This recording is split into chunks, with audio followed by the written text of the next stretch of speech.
তো এটা লিখলে অটোমেটিক্যালি টেম্পোরারি মেইলটা চলে আসবে। ঠিক আছে, যে ক্লিক করলাম, দেখেন যে টেম্পোরারি মেইলের ওয়েবসাইটটা চলে আসছে। এরকম অনেকগুলো ওয়েবসাইট এখানে আছে, আপনার যেটা ভালো মনে হয় আপনি এটা নেন।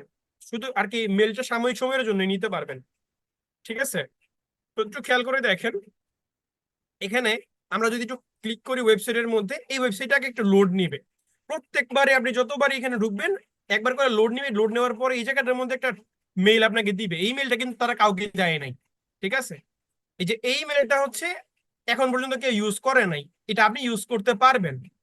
ঠিক আছে, এই যে আপনি এটা ইউজ করলেন না, ইউজ করার পরবর্তীতে আপনি যখন এটা ইউজ করে ফেলবেন তখন তো ওই যে হয়তো বা নোটিফিকেশন বা কিছু একটা হয়তো বা আপনাকে মেইলে পাঠাবে। যেমন ধরেন হচ্ছে, আমি একটু বুঝাই বলি আপনাদেরকে, যখন ধরেন হচ্ছে আমরা একটা ইমেল ইউজ করি যে জায়গাটায়, ঠিক আছে, এখানে কোড দেওয়া থাকবে, তো আপনি কোডটা শুধু ইউজ করে অ্যাপ্লাই করে দিবেন, তাহলেই তো হয়ে গেল নাকি?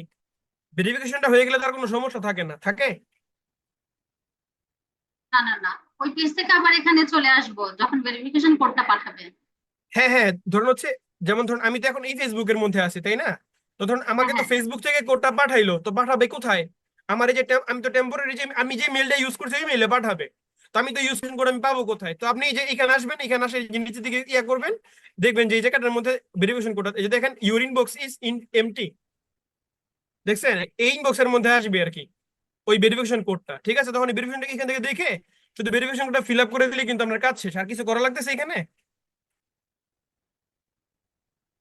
এই মেলটা আমি বেশি দিন ব্যবহার করতে পারবো না। না না না না, এটা নিয়ে